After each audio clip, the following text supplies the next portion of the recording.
As of today, I will be living here at Mother Base. Now my real trial begins. Zadornov was paying my room, board, and tuition, but he has since been captured. I told the man that with no more money from the KGB, I could no longer afford school. He bought my story, and when I said I would be willing to work, he took pity on me and let me stay. For some reason, Miller really pled my case. That was helpful, but the man is still a fool. His men are no better. They think their training makes them strong, but that kind of strength is nothing in the face of true power. And better yet, they wait on me hand and foot, believing I am just a schoolgirl. Looks like I won't be working too hard after all.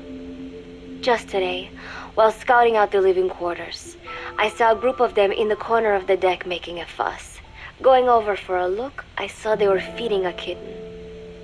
A bunch of grown hard men, and they're the ones acting like schoolgirls. Look, isn't he cute? What is wrong with them? Disgusted, I just nodded and smiled. I must stay in character after all. I indulged their chit-chat for a few moments. Then one of them asked me to give the thing a name. They had just taken it from its mother. I named it Nuke. I improvised some nonsense about how our compassion for living things can help prevent wars. The men gave me a little fish. I held it out in my palm and the kitten happily ate it up. What a pathetic, feeble creature. It sickens me. Today, Chico invited me to go fishing with the soldiers. I suppose finding one's own food does have its merit, but I prefer not to be involved in such a degrading task. And their prattling on about fishing being fun is nonsense. I'm not here to find playmates. Nevertheless, distasteful as it was, I went along in order to maintain my cover. Chico thrust a fishing pole into my hands, and we went up onto the deck where several soldiers had gathered. They welcomed us warmly. With so few women aboard Mother Base, I'm treated like a princess. No one suspects I am neither a teenager nor a student. It was nice and sunny, with a gentle breeze and waves. As I cast my line and waited for a bite, the soldiers began to ask me all sorts of questions. As always, I answered according to our predefined scenario, feigning a smile. As I sat there feeding them lies, the fish began to bite, and the soldiers began to focus on their prey. Chico had his bait stolen by a fish, and got so angry that he stood up and nearly fell into the sea. Everybody laughed. It almost made me want to join in too. At some point, I got a bite myself. The instant after I felt that first gentle tug, the fish yanked the line with astonishing strength, and I let out a cry of surprise. I thought he was going to be huge. It was my first time fishing, and I was a bit flustered, so the soldier beside me helped by supporting the pole from behind. "Reel it in," they shouted. I nodded, turning the handle as fast as I could. I wondered what kind of fish lived below the surface, and thought back to the deep sea dives I had to do as part of training. Those were difficult days, but I remember finding the multicolored fish gliding through the water incredibly soothing. After a hard fight, I pulled it up. To my surprise, it wasn't even half a vara, rather anticlimactic. But I wasn't doing it for fun, so I wasn't the least bit disappointed. Nook was hovering nearby with an expectant look on his face, so I gave the fish to him. All in all, a thoroughly wasted day. Preparations are coming along nicely. No one suspects me of being the one to let Zadornov out of his cell. Today, Amanda and I taught Cecile how to make gallo pinto. It is a simple home-cooked dish consisting of black frijoles mixed with arroz. It is well known throughout Central America, not just in Costa Rica, so it is no surprise that a Nica like Amanda would be good at making it. But I was raised in the States from a very young age, and can hardly even remember my mother's gallo pinto. having to make chit-chat with that clueless bird lover and the so-called revolutionary was excruciating. And, clueless or not, I will need to be especially careful around Cecile, the one who actually recorded that tape. Thankfully, Miller and his men seemed to believe I mistook the tape I found for one my friend made. In any case, one can never be too careful. Anyway, the three of us minced garlic and herbs, then cooked them in a pot with frijoles we'd soaked overnight. While waiting for them to cook, we sautéed onions and arroz in a frying pan. Cecile worked the frying pan according to Amanda's directions, but seemed a bit glum. She does have a knack for cooking, though. She is French, after all. We added water to the pan and watched the arroz begin to steam. While we waited, Amanda shared memories of her mother with us. They had been separated because of Simosa, but the taste of her mother's cooking was still fresh in her mind. When the frijoles were ready, we drained the water, stir-frying them with the rest of the vegetables. Quite a complicated process for home cooking. Nonetheless, it kept them occupied. The longer we sat and talked, the greater the chance of my arousing their suspicions. With women, it is not enough to just bat your eyelashes and giggle. It takes a lot of effort to divert attention. When the arroz was done cooking, we folded it into the frijoles and added salsa, stirring the mixture as it simmered. At this point, for some reason, the conversation turned to romance. Why does it have to be that way whenever women get together and chat? Cecile fancies herself to be well-versed in such matters, and gave Amanda all sorts of advice. It was harmless enough, until, to my irritation, she began pestering me whether there was anybody I liked. Not right now, I said, trying to dodge the question. But she pressed on. It's Snake, isn't it? I gritted my teeth and played it coy. Maybe. Cecile nodded and giggled. He is pretty sexy, isn't he? What a ditz! It's all I can manage to just survive. The thought of romance has never once crossed my mind. I have no interest in that kind of man. Soon enough, a rich aroma began to fill the room. The gallo pinto was ready. New came over and rubbed up against our legs, looking for a handout. Unfortunately, it was not the kind of food a cat would like. We let a few of the soldiers have a bite, and then headed off to the mess hall. The home-cooked flavor we'd achieved was a big hit with the men of MSF. Not that we are trying to impress them or anything. Even I could manage a dish like that. Snake enjoyed it too. Let me make this absolutely clear. I have no interest in that man. Football, or soccer as it is known in the States, is extremely popular here. It has not caught on yet in the US, but it has legions of rabid fans all across Latin America. These fans can get so rowdy that it is commonly believed El Salvador and Honduras went to war in 1969 over scuffles in a soccer match. In reality, tensions between the two countries were already high. The match was merely one of the sparks that set them off. But these people are so passionate about this sport that the story seems plausible. Predictably, many of the soldiers here are fans. They have apparently divided themselves into Costa Rican and Nicaraguan teams and started playing each other. To play, you need a ball and 2 goals. The R&D team built and set up simple goals on the deck. I had absolutely no interest, but Chico insisted that I come and watch. It was not a proper match by any means. The pitch was not even regulation size. But the players and spectators alike got pretty excited. They banged empty cans and shouted cheers through the handmade megaphones. It almost felt like carnival. Huey, the referee, blew a whistle to start the match. The soldiers' training has left them in excellent physical shape, but they lacked the honed skills of professionals and their play was quite rough. Midway through, one of the men collided with another. They started shouting at one another, but Huey stepped in. I thought we had forsaken our countries, become one with the earth, he said, quoting Snake.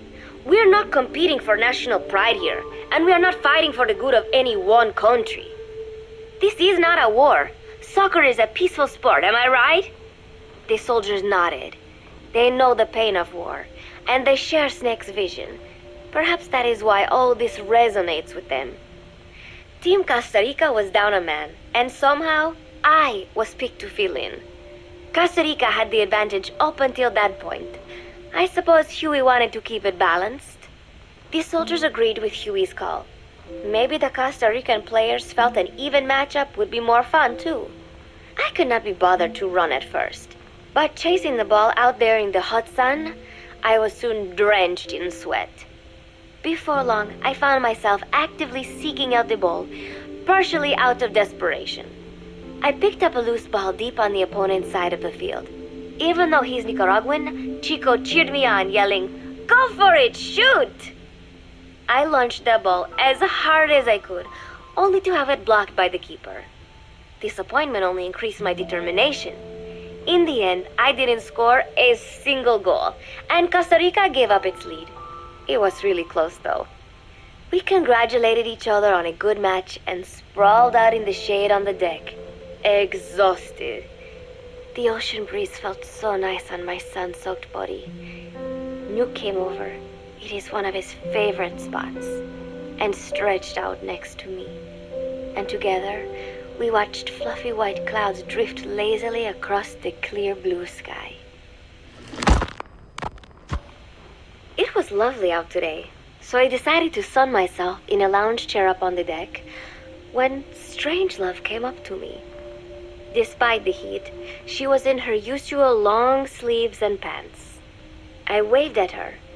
She looked away and mumbled, "Hello there. Fancy meeting you here."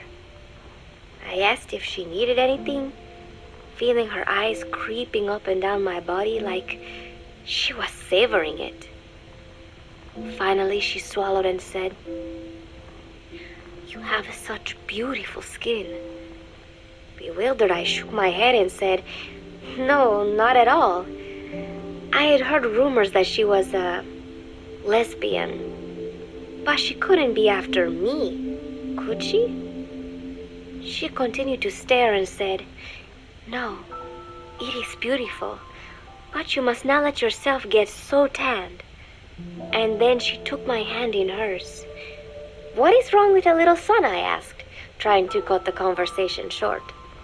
But she shook her head violently. "No, you mustn't. A young lady should take better care of her skin." She was acting strangely now, as if aroused. She lectured me on the perils of tanning, how it ages skin, causing wrinkles and spots, and in the worst cases, even skin cancer. I knew already that tanning could cause spots, but I thought only pale-skinned Anglo-Saxons had to deal with that. Having a scientist tell me it causes aging, though, that spooked me a little. If I am to keep playing the teenager, I will have to start paying more attention to my skin. Sensing my anxiety, she took a small tube from her pocket. She said it was the sunscreen she always used. She told me to keep it. I didn't know what to say. I was more than happy to take it, but exactly what were her intentions? Was she merely being nice? Or is she really into me? Either way, there was no reason to refuse, I suppose. I have undergone training. An out-of-shape woman does not pose any real threat to me. Having power means not being afraid. It is the same on a global scale.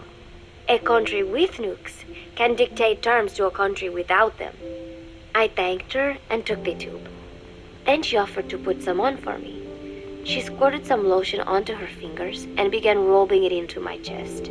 It happened so suddenly, and I was so taken aback that I did not even think to protest. She caressed my stomach with her long white fingers, then slid them upwards between my bikini-clad breasts. "What? Wait," I sputtered as her moist eyes met mine. She was beautiful. Somehow, I found myself captivated by this woman more than 10 years my elder. "Hold still," she whispered in my ear.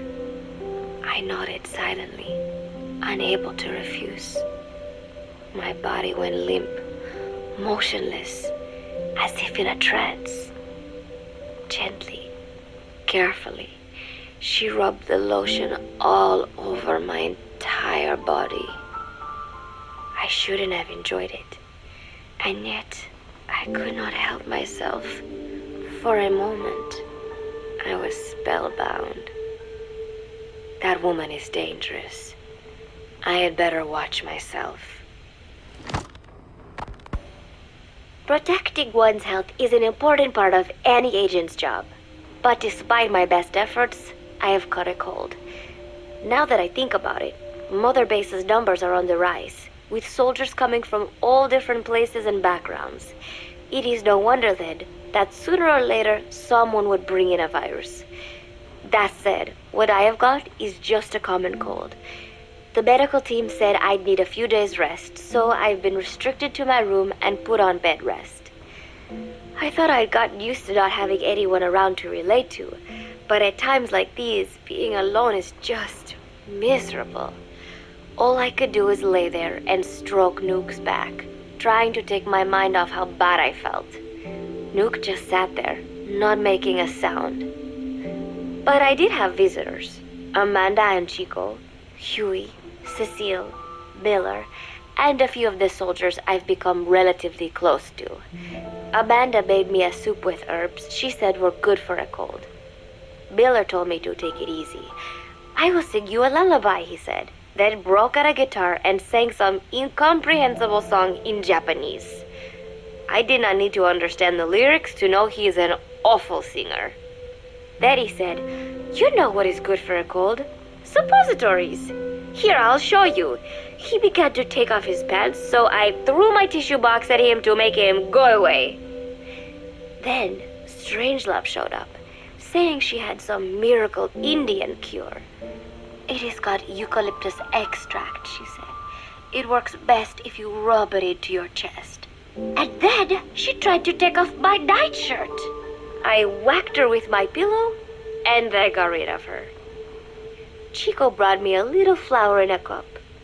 It had been growing in a little bit of earth that probably found its way on board, stuck to something else. "I found this on the deck. Here, you can have it." He tried to act nonchalant, but I am pretty sure he's got a crush on me. None of them understand. If they thought these little visits would cheer me up, they were wrong. Tonight, Snake himself came to my room. Like the rest, he believes I am just a schoolgirl and treats me as such. "Why did you abandon your country?" I asked him. "Why create the MSF?" Of course, I knew the answers already, but I wanted to hear it from him. As I had imagined, he was not exactly forthcoming. All he would say is that his country abandoned him because all he could do was fight, and that is why he needed the MSF, because that is all he is any good for. Then he said, "Fighting is the only thing I understand, but that does not mean I have got a grudge against those who believe in peace. I am not one of them, and I do not believe in peace. Conflict is in man's nature. We fight our enemies in order to survive." Maybe we are not so different after all, he and I. But that is exactly why I'm going to have to kill him, or else he will have to kill me. When I stop and think about this wretched existence, being killed by a man like that suddenly does not seem like such a bad thing. Every month, Mother Base throws a party for all the soldiers whose birthdays fall in that month. There is something strange about a military organization having parties. Really though, it is just an excuse to drink and make noise. It is not easy to get alcohol in a fortress in the middle of the ocean. Most days they are training from dawn till dusk. They do not have time for things like drinking. That is why Snake and Miller came up with the idea, to give everyone a chance to let loose. Obviously, a bunch of boors like that are not going to bother with blowing out candles on a cake. Rather, they sit there in a cloud of cigarette smoke, drink beer, eat meat, tell tasteless jokes, and swap crude insults about one another's hometowns. But it hardly ever breaks out into something serious. They talk up a storm, but they're just having fun. It is funny. You have got members of FSLN rubbing shoulders with the UCLAs, people who once would have considered the other mortal enemies. I wonder if that is what makes Big Boss so popular. In leaving their countries behind, they leave their hatred for other countries too. Miller seemed a little protective of me. Hope they're not being too crude, he said. But soon enough, he too was drunk. He yelled, "Come here and take a look at the real Kazuhira Miller," then dropped his pants and mooned everybody. The other soldiers burst out laughing. I have never seen such a crude, ridiculous party before. And yet, all these people, laughing and acting the fool. Is this what they call peace? For some reason, I began to think about all that has happened since I came here. Fishing with Chico, cooking with Amanda and Cecile, playing soccer, having visitors when I caught a cold. When I stop and think about it, my time here has been the most peaceful of my life. But that is about to end. I cannot imagine he will be willing to negotiate. It seems I am to fight the legendary Big Boss. I do not know if I'll be able to beat him, but if I have to choose between death and defying Cypher, I will gladly choose death. The thought of dying does not scare me, but if I disobey my orders, the fear and despair awaiting me will be far worse than anything I can imagine. It was Cypher who took me in as an orphan, gave me food and a place to live. His orders may have been unreasonable, but I will never repay my debt entirely. It seems I have no choice. I must fight this man. I must fight Snake. Do you know Miller, Snake's right-hand man? Apparently has got at least one serious weakness. He is an insatiable womanizer. He does not bother me, most likely because he considers teenagers off limits. But he has hit on every single one of the few female soldiers here at Mother Base. They ought to be telling him where to stick it, but end up falling for it so easily. I think some of it stems from the fact that he is actually not that bad looking. Anyway, today, that nasty habit got him in trouble. He and Snake got into one of their rare fights, and I was there to see it. They burst out of the showers, completely naked, trading punches. I am no child. The sight of a naked man does not make me blush, but this was something else. "Maybe this'll teach you," Snake yelled as he slammed his fists into Miller's chest. I heard later that apparently he had been two-timing someone, and that same someone had gone to Snake with her troubles. As I see it, it is her own fault for letting herself be deceived like that. If she is too dumb to see through Miller's lies, then she got what she deserved. But this was not the first time it had happened, or the second, and Snake read Miller the riot act. Miller argued back, and what began as a shouting match turned into a fist fight. "You son of a bitch," Miller yelled as he swung. "Not bad," said Snake, smiling, "but not good enough." And then he was back on the offensive. They had already been at it pretty hard in the showers, and their bodies were covered with bruises. Both of these men had been trained for war, their bodies deadly weapons. They were each bleeding from a dozen places. All this from a fist fight. Even so, it was far less gruesome than if they had given it their all. It was obvious that one of them would be dead were they fighting for real. Miller took another swing, yelling, "Try this then!" Snake parried, then responded in kind, but I could tell he was not aiming for anything vital. "You are one tough bastard, boss," Miller muttered. A smile crept across his face as he caught his breath. And then they went right on fighting. Blood and sweat flew off their glistening bodies. It was combat without hatred or hostile intent. I had never seen violence like this before. And yet, it was more than just a friendly tussle. They were utilizing every technique they knew. It was not a sporting match. They were not playing by the rules. How could they keep this up? At last, the two men tired themselves out, and the bizarre scene came to an end. They looked at each other's battered bodies, and then burst out laughing, embracing and congratulating each other on a good fight. It all seemed so idiotic. I still cannot fathom such behavior. But somehow, I got the sense that for all his womanizing, Miller really only trusted one person, and that was Snake. There was no way I could ever come between the two of them, and at that thought, I began to feel as if I had lost. All of Mother Base is preparing for a festival. Since Snake and his soldiers spend so much time fighting, they are setting aside one day a year for peace and relaxation. I do not know all the details, but apparently that is what Snake and Miller decided. These soldiers love the idea, of course. There is so little fun to be had here that everybody looks forward to events like these. That is all well and good, but somehow I got roped into getting on stage.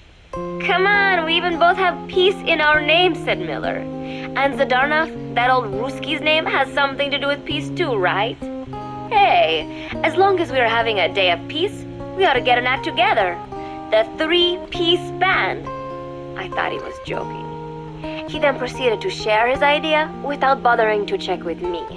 And now, I am slated to sing. Apparently, he had heard me on the deck one day, and since then he's wanted to form a band. Everybody's looking forward to it, so there is no way for me to back out now. I have never done anything like this, but it does feel kind of nice to know that people are looking forward to it. I mean, it cannot be any worse than Miller's singing, but modifications to Zeke are already finalized, and I must complete my mission. Betray Cypher now, and I will face a fate far worse than death. Still, there's no need to put things in motion just yet. What difference would it make to just wait a little while longer? A whole day of peace. The mission can wait until after that. Can it not? I know I am only delaying the inevitable. When the day comes, one of us will have to die. Snake or me. But still, if I could just come up with some way to stall Cypher, at least until our day of peace. When did I start having thoughts like this? My cover is blown. They know nothing of Cypher or my true objective, but they know I am a spy. There is no more time left. I must act now. I must complete my mission. How did it come to this? All I wanted was 3 more days. Just 3. Miller's already finished writing the song. It is called Love Deterrent. It is about a girl who cannot express her true feelings. I have been practicing. I am no pro, but I was pretty sure I would do a decent job. And now this. Cypher found out that Zeke was complete. He must have someone inside Mother Base besides me, spinning his tightly wound web of control, leaving no room for individual will. Typical. When they found out Zeke was complete, I was ordered to execute the operation immediately. If I was going to enjoy just 1 day of peace, I had to ensure the plan could not move forward. I tried to sabotage Zeke. I thought by damaging the drive system, they would have no choice but to delay their plans. I waited until midnight, and then snuck into the hangar. There would be trouble if it looked like sabotage. I selected one of the drive system's load-bearing parts and carefully worked to warp its shape. The leg's drive system requires a high degree of precision to operate. Even the smallest deviation would have done it. Then, Chico walked in. Maybe it was one of those nights where he could not sleep. In any case, he saw me, panicked, and took off running. It would have been easy to kill him, but I could not. I know he likes me. It is not as if I would ever have an interest in a child like him, but I could not pull the trigger. Not at him, not in the back. Will he tell them? Or is there a chance he will keep it a secret? Protect me? No. He knows now. Knows I am not who he thought I was. He ran without even questioning what I was doing. There is no chance he does not know. And soon, all I have built here will end. And if Cypher has another agent among them, if he finds out I tried to sabotage Zeke, this place will no longer be my heaven. Then it is settled. I make my move now. Chico walked in before my sabotage was complete, so Zeke should still be operational. It might not run at full speed or power, but I do not have time to fix that. Without Zeke, I do not have a chance in hell of winning. I must act fast before Chico sounds the alarm. I knew it would come to this. I just did not think it would be so soon. It is time, Zeke. Metal Gear Zeke. Activate.